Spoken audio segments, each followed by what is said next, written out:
All right then. Right. So what we'll do then, first of all, I'll bring up Lightroom and we'll have a look at some examples. So let me share this.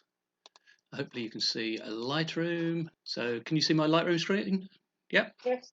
Okay. So sometimes, best will in the world, you can't always get it in, and now there could be various reasons for that. You could, the thing you're trying to photograph is too big and you can't get back far enough. That's a classic one. Or it's just that you haven't got a wide enough lens or something like that. And so, or sometimes you're just too lazy to carry multiple lenses.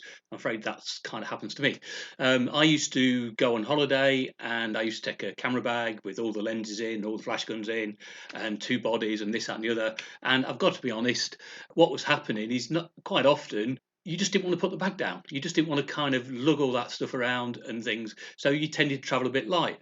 And now, when I go on holiday, I find myself taking one camera and something like the 18 to 400 lens, and then I just take a compact camera as my kind of second. So I've found myself traveling lighter when I've gone on holiday. Now, of course, the problem with that is one of the things I often like to photograph is things like church interiors. And the problem is you can't get it all in. And that's obviously where the 10mm lens comes in useful. So what I found myself doing is just shooting more and more panoramas, just because it saves me having to change lenses and carry more kit. So I've started to shoot panoramas.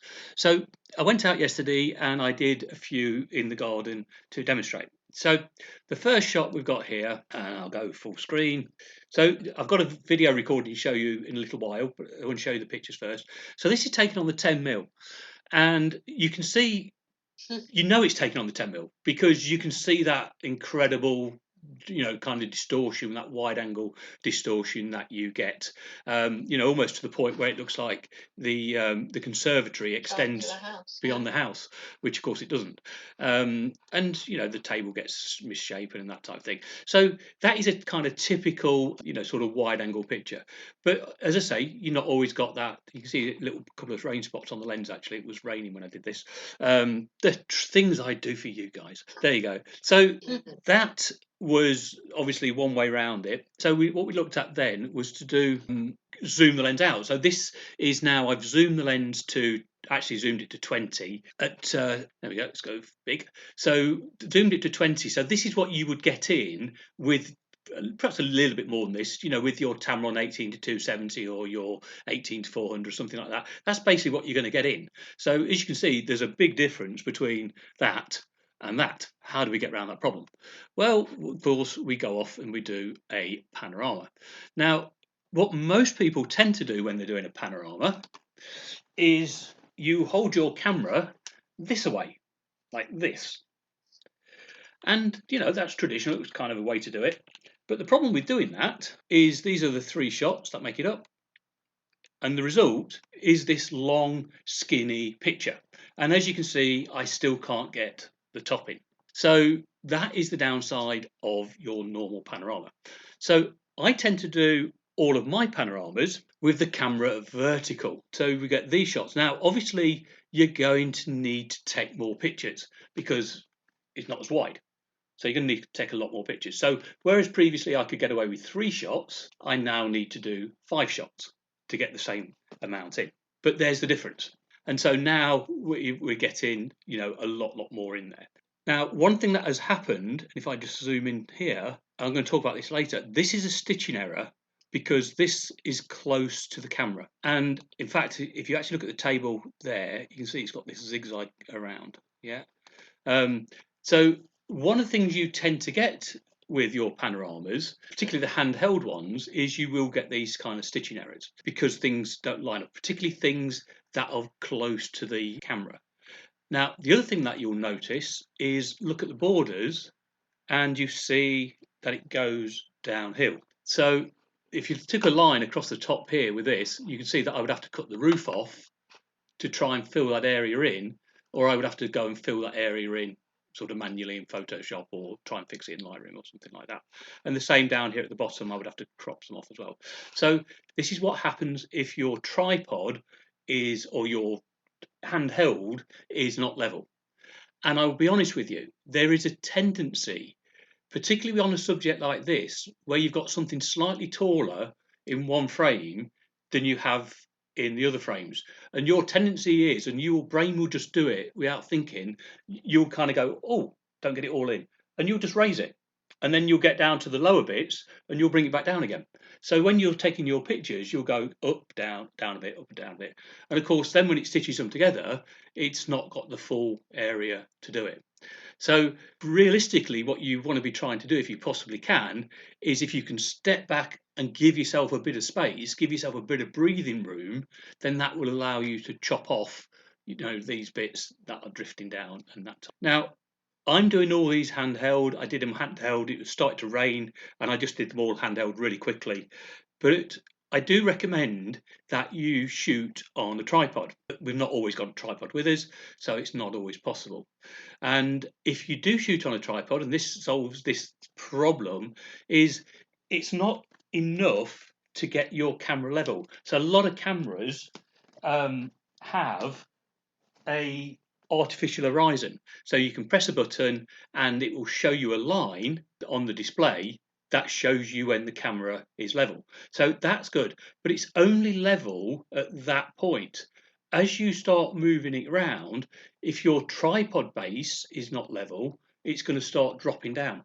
And that's why you get this thing here, that drop. So what you need to do is you need to make sure your base is actually level. That is the bit before it goes on the head, because otherwise, if the legs aren't level and they're not all level at the base, then it's going to tip off as you go around the corners, kind of thing. Also, one of the issues here is depends on what type of head you've got. If you've got a ball and socket head, some ball and sockets heads have a swivel base on them. So they're with the ones that have at least two control knobs on them. Yeah. One of those knobs will just unlock the ball head so that you can just do this flippity floppity all over the place. And then the other one you'll unlock, and that will allow it to rotate on its base. But a lot of ball heads only have the one release. And again, the problem with those is you tend to look through the viewfinder as you're doing this.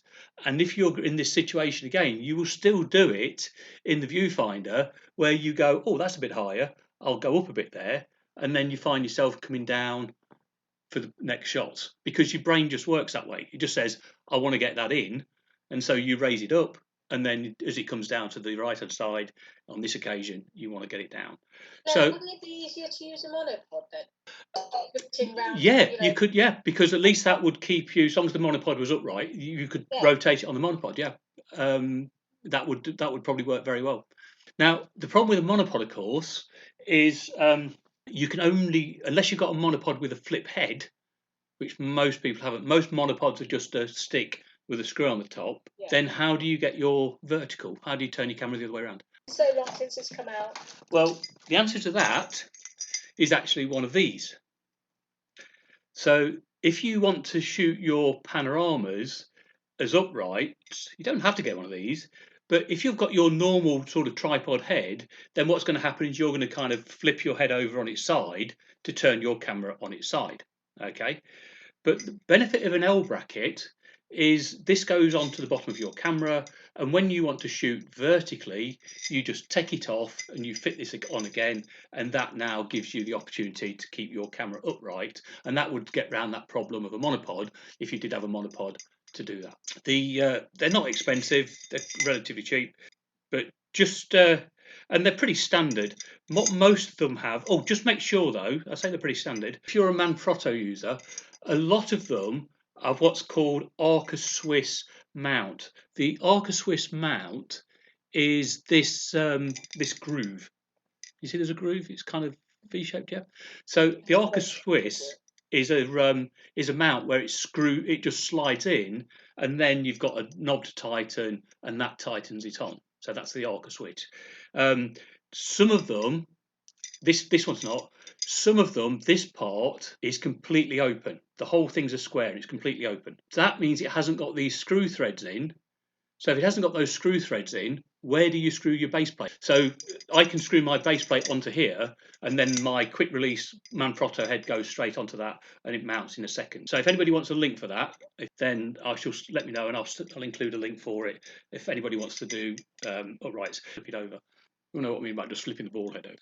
The next one then we'll talk about a Vertorama. So let's just bring back rated images because it's just gone to everything. Go.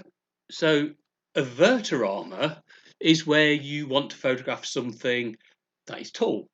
And for this one, you are actually better to have the camera in this orientation. And the problem with these very skinny pictures, be they this way or this way, is how are you going to print them? Because what you've got is this long, thin postage stamp. You've got this long, thin sort of format. So there isn't a paper size that will fit that size print. So basically what you end up having to do is print it and then chop it up. Sorry, can I just ask you, because didn't quite see that. So am I right thinking, if you wanted to shoot a landscape, you're on a cliff top, put it in portrait mode, your camera, I know that. But Yeah. if you're going to shoot something like a tower, then put it in kind of landscape. Yeah, absolutely. Yeah. Because so it's kind of the opposite. Yeah. Landscape, go to portrait. Yeah, it is actually. Yeah, it's the opposite way around. But if you did it this way, what's going to happen? If you imagine this picture here rotated, you're going to get this very tall, narrow picture. I mean, how are you going to print that? You know, I mean, basically, you're going to have to print it on an A4 piece of paper and throw 2/3 of it away. So the way to do it, by shooting it this way, you're getting the height and the width as well. Whenever you shoot something upright, a Vertorama, it will tend to fall back. You know, if you photograph a church tower or something like that, buildings, they always tend to fall back. That's going to happen. To some extent, we can correct that in Lightroom, but I'll just give you a tip on how to try to avoid it. It's not always possible to avoid it, but you've got two ways to avoid it. You can stand further back. If you stand further back and zoomed in and still do the Vertorama, the fact that you're further back, you'll get a better result. It will not fall over so much. So if you can shoot it from further away with a longer lens, you'll get a better result. The other way to do it is if you can get higher, and that's not always possible, but maybe where you are, the building you want to photograph, if you walk up to that building, right to the front plaza of it, foyer, and do this, then it's going to fall over. But if you can kind of get yourself a bit of height, so maybe, you know, that building's on near a hill or something, or there's some steps nearby, or there's just something you can go and stand on, a balcony or something like that, then if you can shoot at that building higher up, you will not get that falling over the same way. So that's a good way to avoid that. So here's the first shot, kind of looking up, the first one, and then we've got the second one, and then we blend them together. I've deliberately left the white borders on these, folks, just so you can see, you know, what you actually get from the camera, and you can see. Overlaps that shot there. Let's have a look. At least I would say, well, there's the start of the roof, yeah, and there's the start of the roof. So I would say at least 40%, and then that comes out quite well. The other thing I'll just mention here. The thing that you may have noticed, and what we'll do is we'll stitch one. In fact, we'll do this one actually. Let's stitch this one in Lightroom. You'll see that we get different results whether we use cylindrical or spherical. So let's go and stitch this in Lightroom. So this is the way I would recommend it. So this is the camera's held vertical, and you'll see that there's a good 50% overlap. So that's the middle bar. So let's just go and fix those, shall we? See what they were. So shortcut for a panorama. So if you want to do your panorama, you can either be up here and do it and go right click just here, or you can right click down here in the timeline. It doesn't matter. But we want to go up to here where it says photo merge, HDR, panorama, and HDR panorama. And you can see here the shortcut for your panorama is Control and M. And I use that all the time. So just Control and M, and it will go off and load it for you. So let's go and load these. Now, obviously, the more images you've got, the longer it will take. And the last image I did was a Vertorama. and you can see that I've got my method of merging the panorama together set on perspective. It will not work. 9 times out of 10, perspective will not work. Though interestingly enough, it tends to work on vertiramas. So if you've got a vertirama, perspective tends to be the one you want. So Can I just ask a silly question? Mm-hmm. Perspective. What's the difference? Right. So what this is doing, it says here, select a projection. So what a projection is if you can imagine this being in a slide projector, these images, and projection, spherical, is what it would look like if it was projected onto the inside of a ball. So if you imagine half a sphere and you projected it, that's the kind of shape you would get. Cylindrical is what it would look like if you projected it onto the inside of a cylinder. And what you'll tend to find is you'll see the height of it jump. So spherical, it tends to be dumpier, and cylindrical tends to be taller. So in this case, spherical, I think, makes the house look a bit dumpy, and that stretches out a bit. So it really is kind of up to you which one you go for. Now, once you've chosen, go with which one you think looks the best. And then once you're there, you've got these options here. And these are new. These are things that have been added into Lightroom, over the various upgrades. So this one called Boundary Warp. So if you imagine that this was printed on a piece of latex or a piece of rubber, and then you stretch it to fit a picture frame, that's what Boundary Warp does. So if I move this, you'll see what it does is it basically just stretches the picture so it will fit the picture frame. Now, what it can do, and it has in this occasion, is it starts to make things look very bendy. You see the building's gone so not always ideal. Probably works better on a landscape photograph than it would do on a building. Yeah. So this one, fill edges, again, this is a new one. In Photoshop, there's something called content aware fill. And basically that's what this is. So what this is going to do is it's going to look at the pixels around the outside, and it's going to have an educated guess of what those pixels are. And we can go tick that and see how that does. Don't forget you've got quite a few images here, and they're quite large files, so take a little while. There you go. But it did a really good job. Pretty good, isn't it? Apart from the table. You can see here what it's done is it's had a guess, and it's seen the table, and it's tried to fill it with that. That's what you've got to kind of weigh up. Would you be better to just have it without the edges, do it that way? Now you also have the option here to auto crop. So if you choose auto crop, this will do is it basically will take off any white pixels. So if I go auto crop, there. So that's going to crop it for you. But as you can see, we've lost the ceiling. So in this scenario, what I would do is I would save this image, and then I would probably take this image into Photoshop and use Photoshop, and I'd have to go in there and manually clean it up. And what I'd have to do is go and clone, areas from here and here and such like. So you can see that's the problem when you don't have quite enough stuff. Auto, all that is so basically when you come back into Lightroom and you've got the button that says auto exposure, all that auto setting is it applies that button. So if I unclick that, you can see it's quite bright. If I click it, then that's Lightroom correcting the contrast, etc. for you, just like pressing the auto button in your exposure panel. And the final one is create stack. And this is not a bad idea.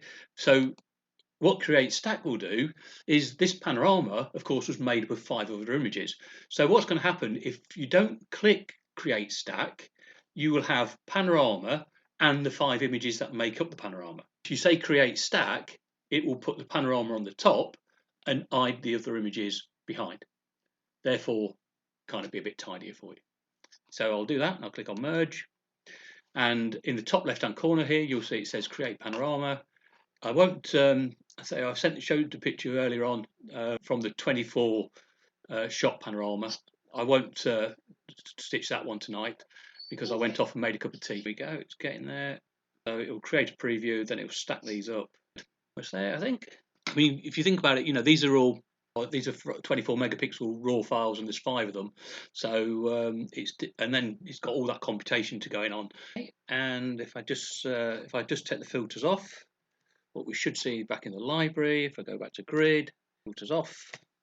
There it is. There it is. Yeah. So this one here, it now says 6, and you can see there's like a stack of papers.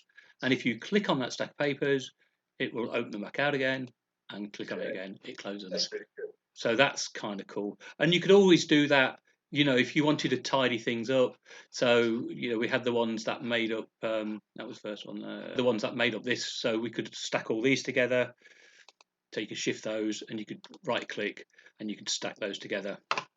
Stacking, group into stack.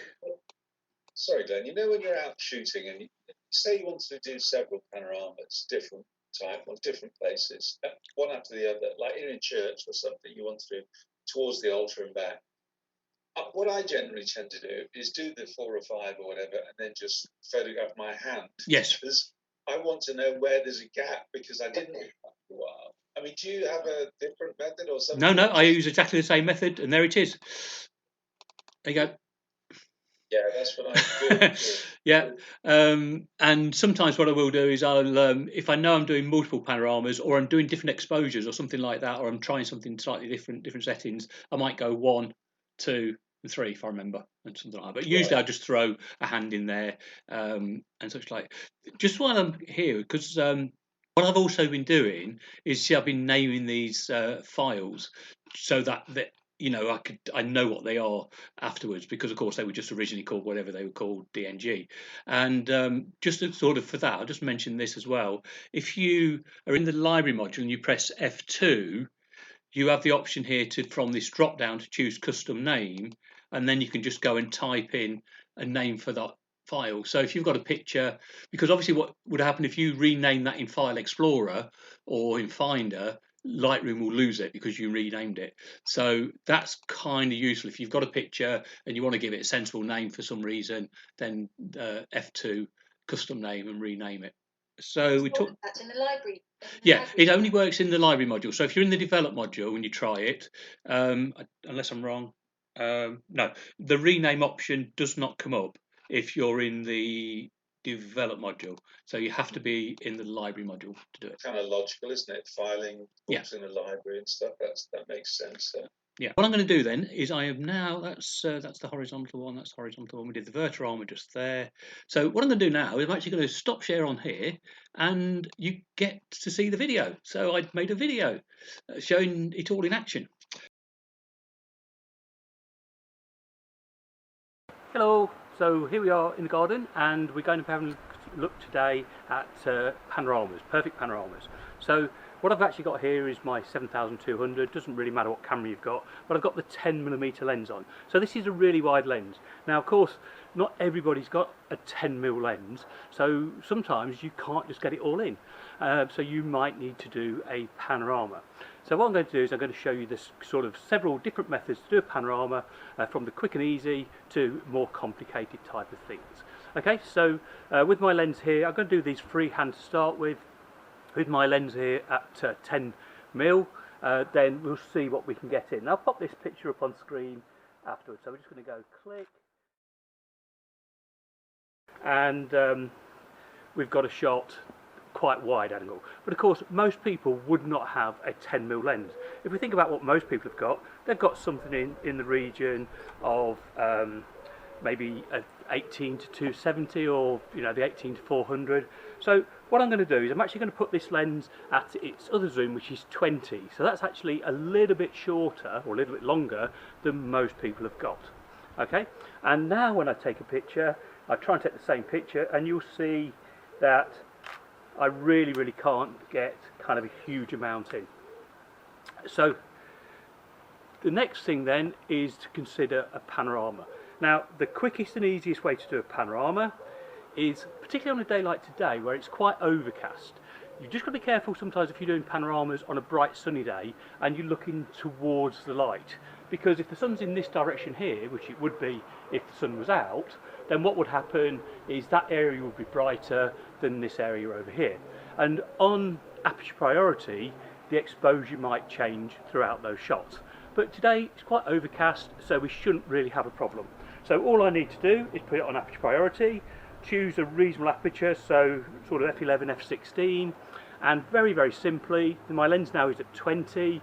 I'll show you the shot that we get at 20, but if I turn the camera this way, let me do a panorama with the camera horizontal, and I'm going to go, let's try 11 actually, there we go, with the camera horizontal, and we're going to go click, click, and click.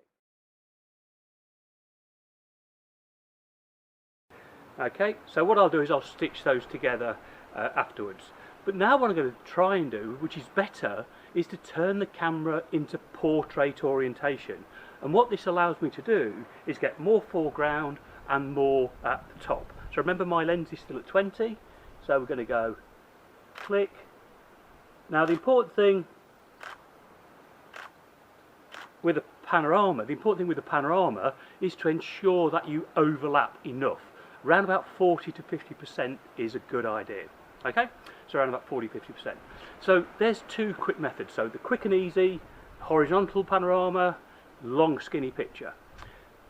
Vertical panorama, so you're doing the panorama this way, then you're going to get sort of more in that shot, you're going to get more grounding, you're going to get more sky in, so that could be quite useful. Right. The next one we're going to look at is a multiple row panorama. So multiple rows, and I'm still here on handheld, so you know, because let's face it guys, you know, quite often if you're on holiday, they're the kind of shots you take. And so you could do these on a tripod, better on a tripod, but I'm just going to do them handheld. Alright, so for this is a multi-row. I'm going to start at the bottom, and I'm tilting down, you'll notice, and we're going to go click, click, click, click, and click. Then I'm going to go up, click, click, click, click, click. And it's always worth taking an extra shot. You know, go a little bit wider than you think you might need, because you will end up chopping some corners off.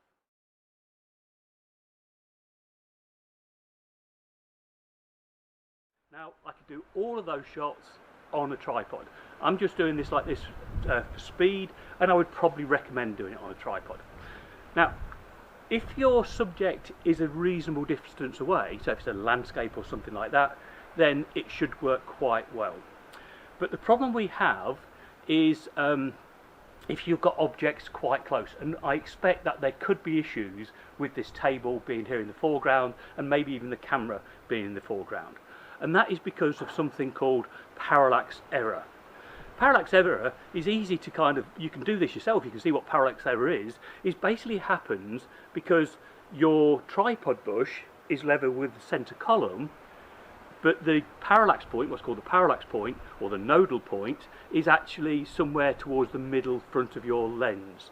So when you are rotating your tripod around the center point, then it's a bit like doing this. And as you see, where I'm looking now, I'm looking at the camera, and as I move backwards and forwards, I can see different things, you know, relative to the camera position. It's like looking around the camera. But of course, the problem is because the camera is seeing different things in each picture, it can get a little bit confused.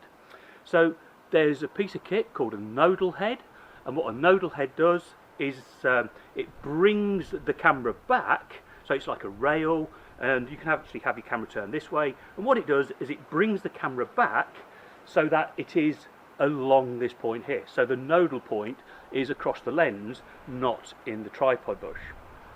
And if you do that, then you're likely to get better panoramas.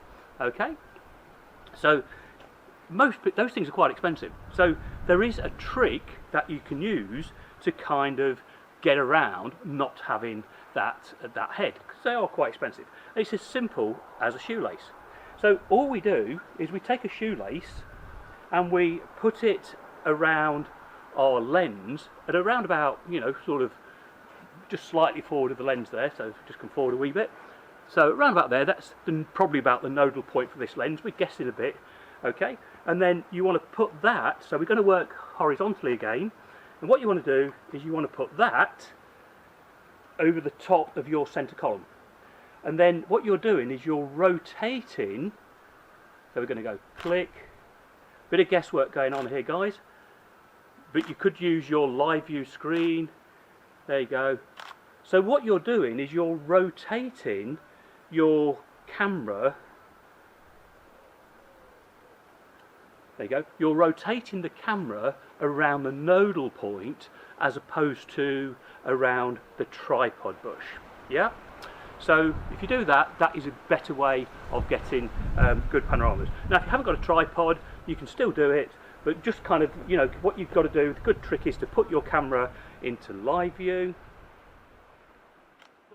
So I'm going to take a picture each time now so I can see. So all you can see, I'm kind of locked up in position here, and we're just going to go click, move it, good overlap, at least 50%, click, good overlap, click, good overlap, click. So you see, obviously, and that's probably not the most stable position to hold your camera still. In fact, I might do that last one again. Felt a bit shaky. There we go. And so what we'll do is we'll pop indoors now, and I'll stitch those together, and we'll see just how we've done.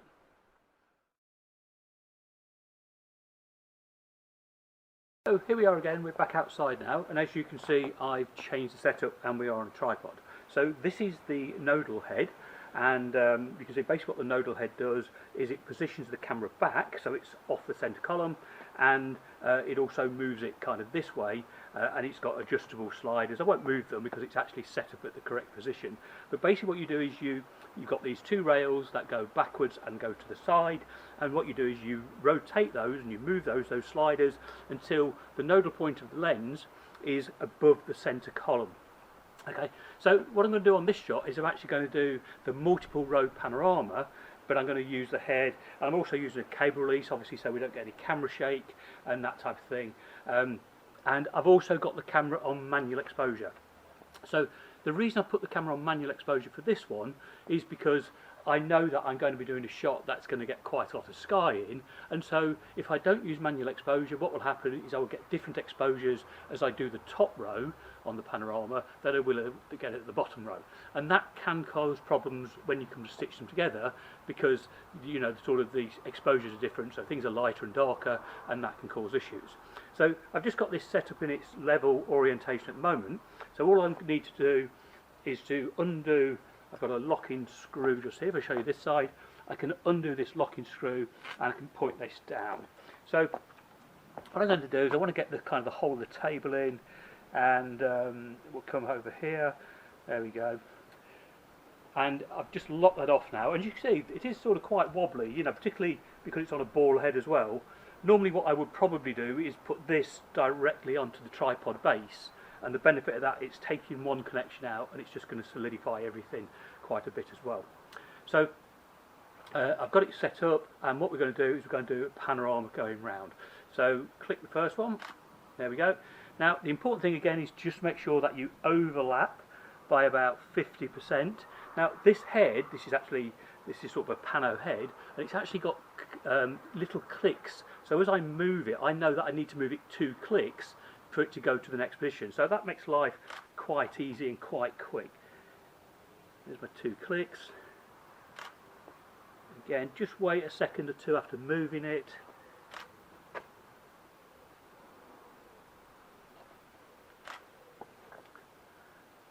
There we go. Now, I don't know if you noticed, but the sun's just come out. So I'm going to get ready for the next shot. And all I'm going to do is go back from where I am, so move up. Again, you need to make sure that you've got about 50% overlap. There we go. And I'll just come around here, make sure we've got the whole of the building in, which we have. Yeah, in fact, I'll start this side again just so I know where I finished. That was where I was, that's where I'm going to. There we go. In fact, I might go mad. Let's do 3 rows. Let's go over the top, shall we? So we'll do a mid-range row as well. So let that sun go in. Obviously, in this scenario here, you don't want to be doing half of your pictures with the sun in and the sun out. Plus, of course, it will change the exposure. So the sun's just gone back in again. So we can go click. A couple of clicks there. Click. click, click. Don't have to be super precise with this, but as long as you get a good overlap, you should be fine. And then we're going to go for the next level up. And again, I'll just start here, just so I know I've got everything in that I need. There we go. Always better to get a little bit more in. The lens is at 20mm, so you know I could probably do this in less clicks if I had it at 10mm.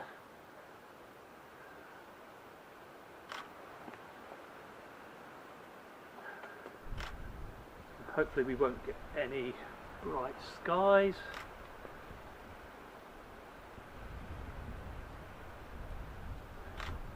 And again, it's always a good idea just to overshoot, particularly on the top row. It's a good idea to overshoot on the top row just to make sure you've got everything in. So we'll take those back indoors now, and we'll stitch those together, and hopefully, you know, we'll get a really good stitch on those. Brilliant. Let's see how we go.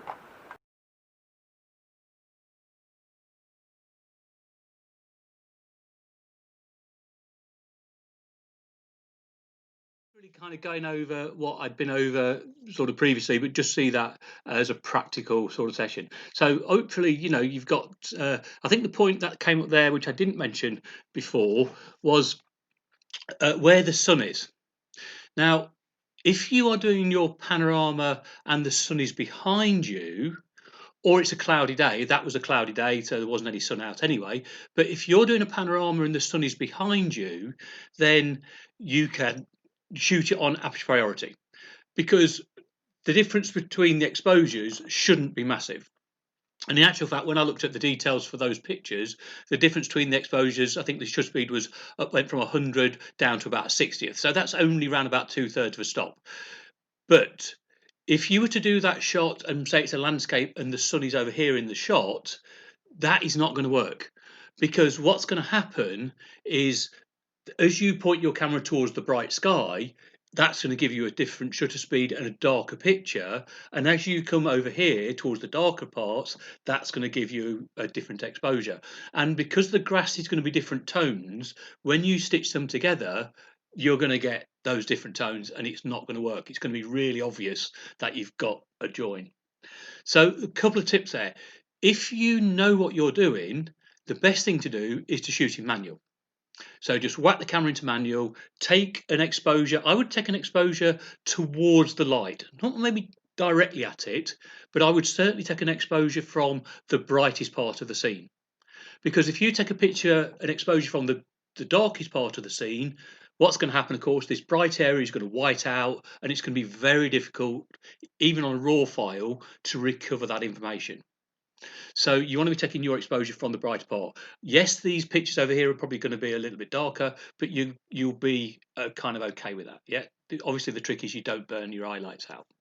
So that's one way to do it if you know how to use manual. But there is a quicker way as well. On your camera, you will have somewhere on the Nikons, it's dead easy. If you look on the back of your camera, you've got a button, it says AFL. It's actually AFL and AEL. Depending on your camera, you might have both. Yeah, that stands for auto exposure lock. And what auto exposure lock does is, if you point it over here to get your reading, press and hold that button and take all of your pictures with that button pressed. It will keep the same exposure on every single picture. So that's a really, really quick and easy way of keeping that same exposure. If you're a Canon user, it's that one with this star on it. You've got one with an asterisk on it, like a star. Yeah. I don't know what it is on the Sony, Daryl. It'll be a AF lock or something on there. But you know how to use it on manual anyway, so you can do that. Yeah. I always use. Well, I virtually never use aperture priority. Yeah. It does the opposite. We're chalk and cheese, aren't we? Yeah. So you know, as I say, if you know me, if there's a quick and easy way to do something, I'll tell you it and I'll do it. So use the exposure lock button, and that will lock the exposure. Do all your shots with that setting, and you will be fine. Okay. Ben, if it's got the AEL and AFL on, Yep. Does it form two different functions? Yes, it does. So what it will actually do is it will also lock the focus. Yeah, no, it will also lock the focus, but bearing in mind, if your focus is in the right place at the already, you want it to lock the focus. Because one of the other things I would recommend for doing panoramas is ideally, I mean, if you want to kind of say the perfect way of doing them and the very best way to do them, you should basically switch to a set white balance, so daylight or cloudy or whatever it is. You should also set more manual focus, because particularly if you've got something in the foreground and your focus as you move, say you do it from here and there's a bush just here and your focus should go and focus on the bush, that's going to change the focus point. And remember, the whole point of a panorama is that everything matches, so it all stitches together great.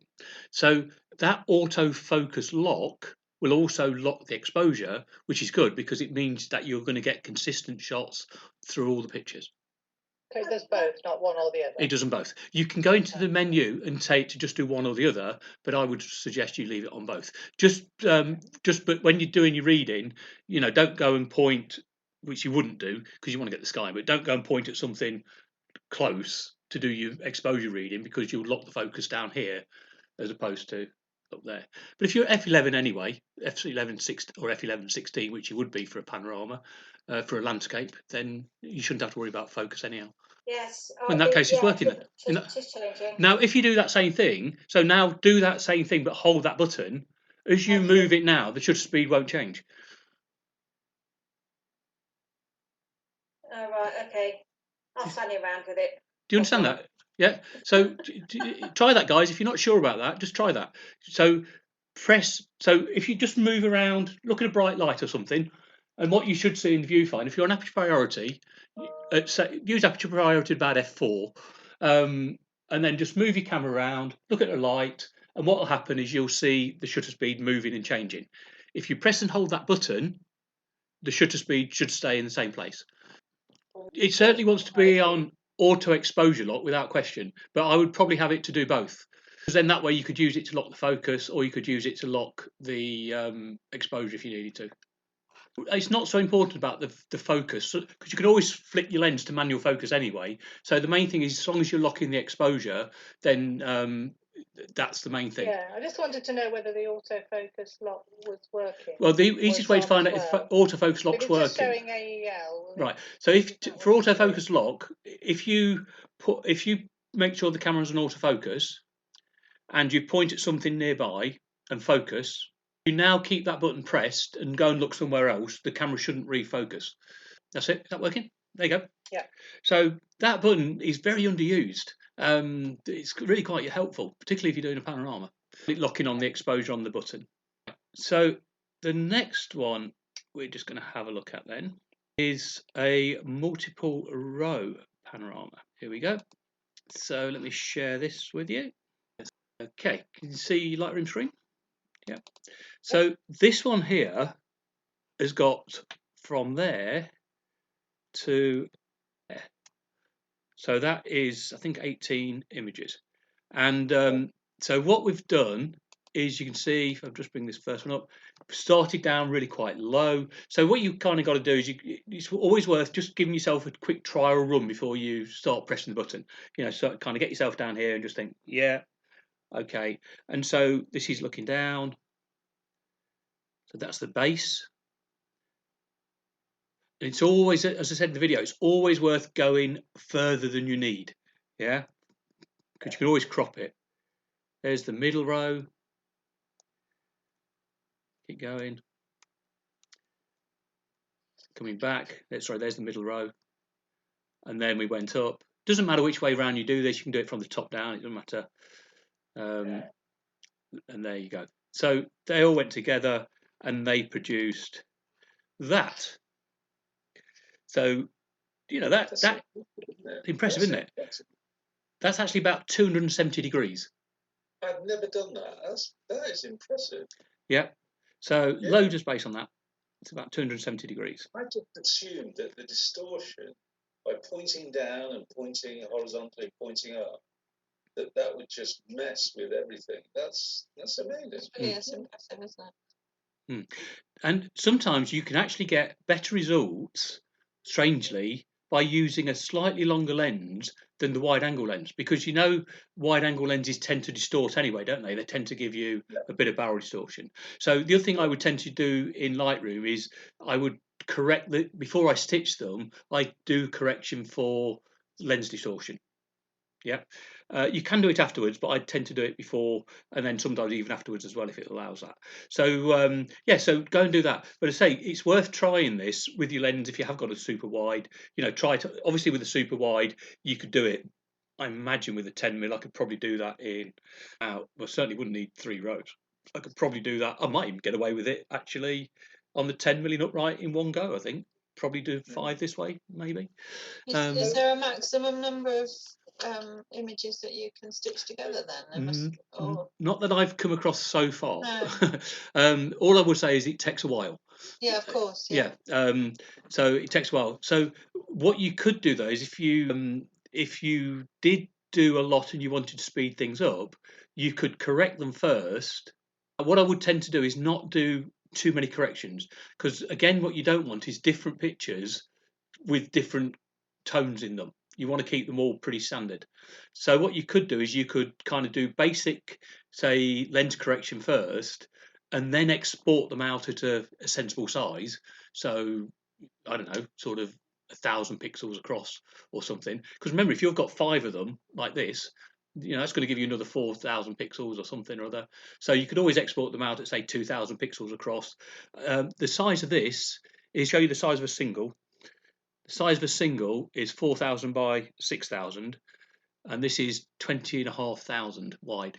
This technique is also useful if ever you're in a situation where you know that you are going to want a mega print.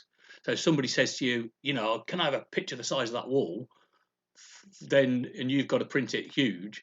Doing something like this is a great way to get a huge megapixel file and stitching it together.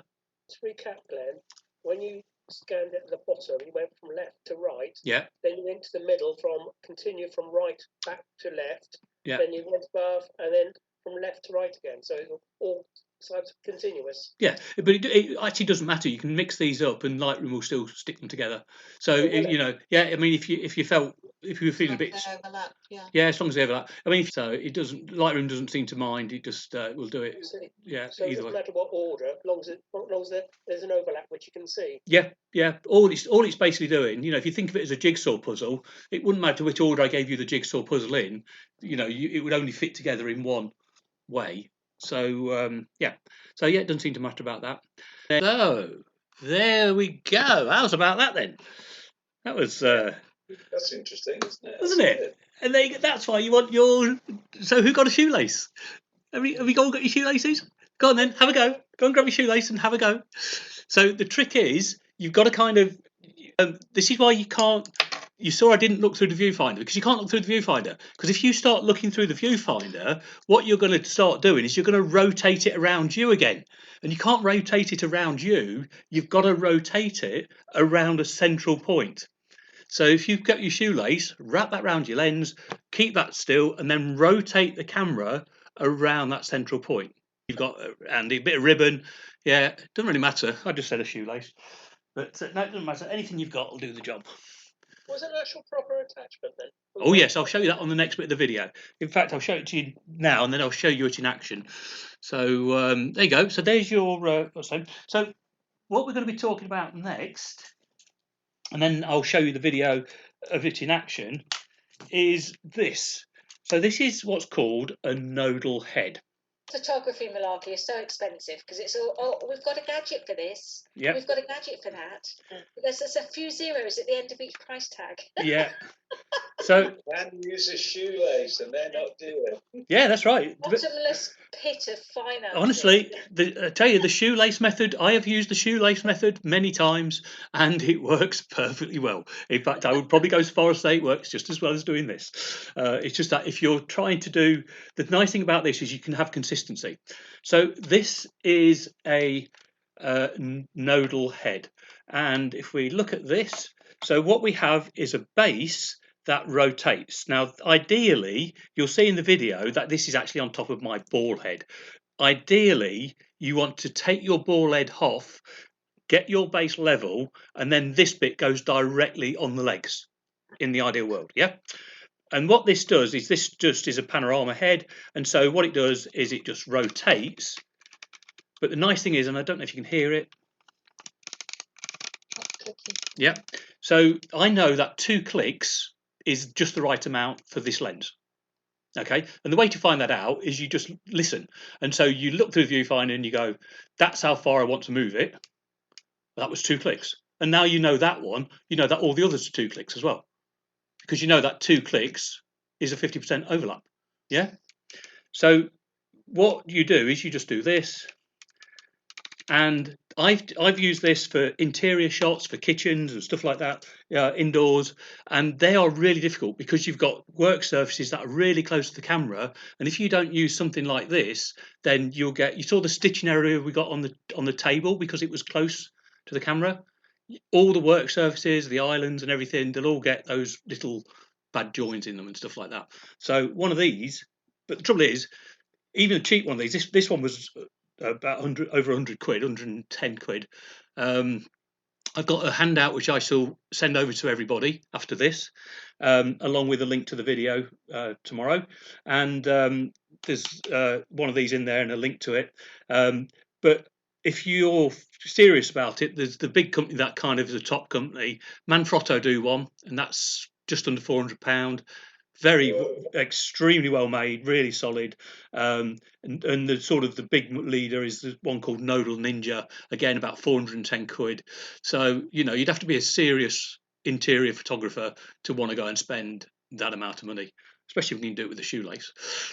Yeah, you basically have to be an estate agent, wouldn't you, selling high-end properties? Yeah, you would do, yeah, and that's the guys that are using it. These guys that are doing videos and stuff for £1 million houses, and what they're actually doing is they will do. A lot of them will do the 360s. So that what they'll do is they'll use a fisheye lens, and they take 5 pictures. So they literally, because a fisheye lens gets 180 degrees in, so they literally go duh duh duh duh. They have to duck because otherwise they get in the picture. Yeah, and then do that, and then usually do 1 up and 1 down, so that's 6, and then they got a complete 360 picture of the house. Yeah, so this, as you can see, it moves this axis and it moves this axis forward and back so that you can get the nodal point exactly over the lens.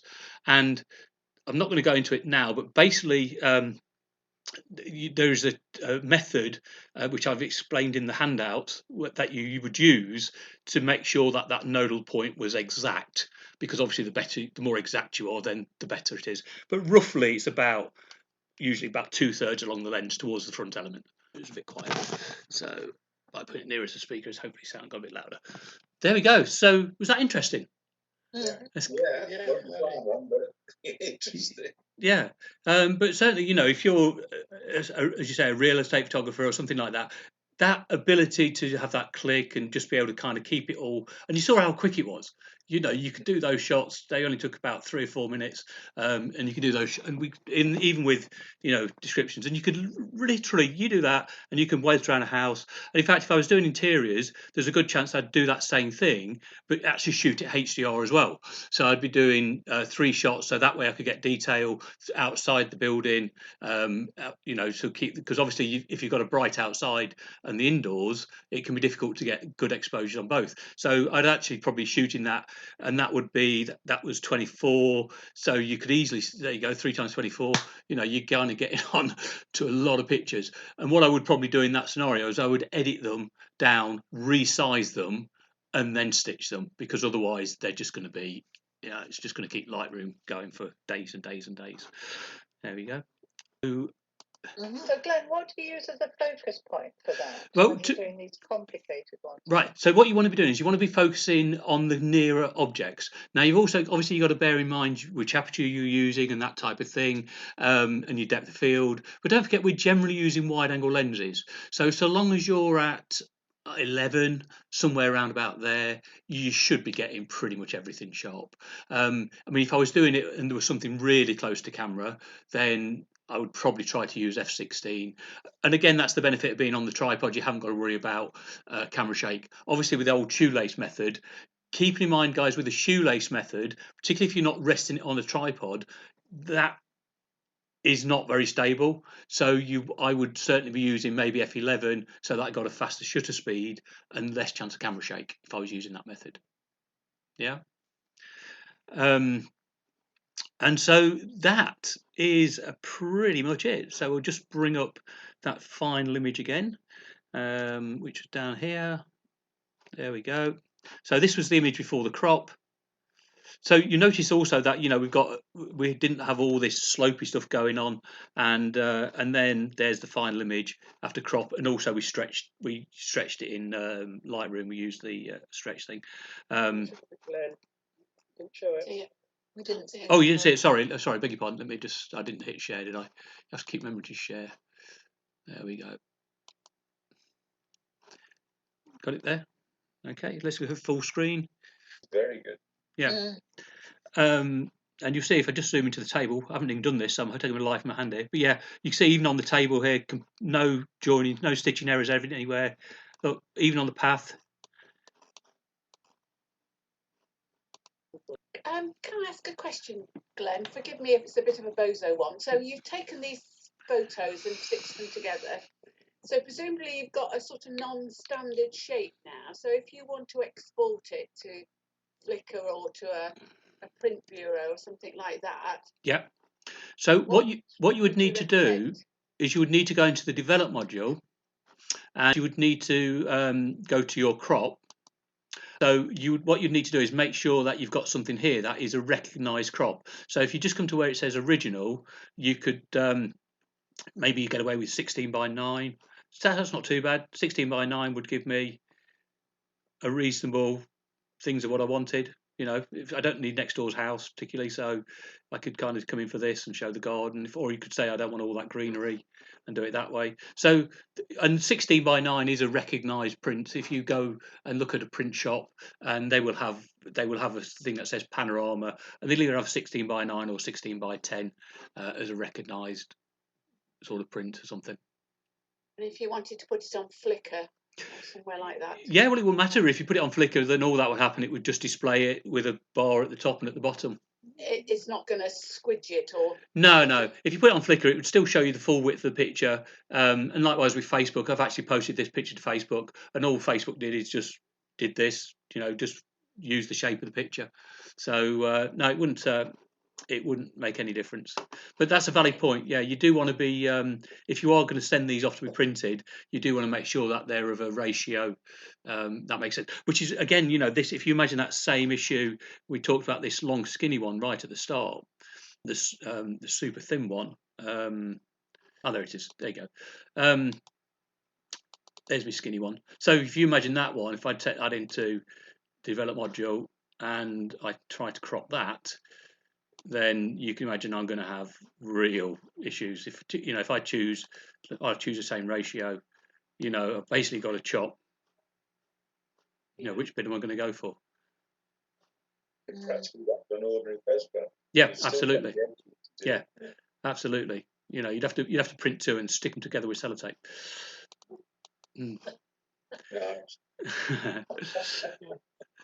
So. No, thanks.